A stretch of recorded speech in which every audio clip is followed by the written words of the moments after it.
এই যে আমার ছোট্ট রানী, কালকে তাকে 4টে ইঞ্জেকশন দিয়েছে, 2টো পায়ে 2টো হাতে, আর এখন সে এইভাবে ঘুমাচ্ছে। জানি না এইভাবে কটা বাচ্চা ঘুমায়, কিন্তু আমার মেয়ে এইভাবেই বেশিরভাগ সময় রাতে ঘুমায়।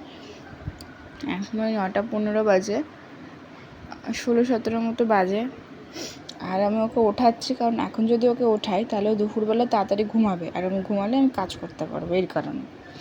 এমা মারে, এরানি এরানি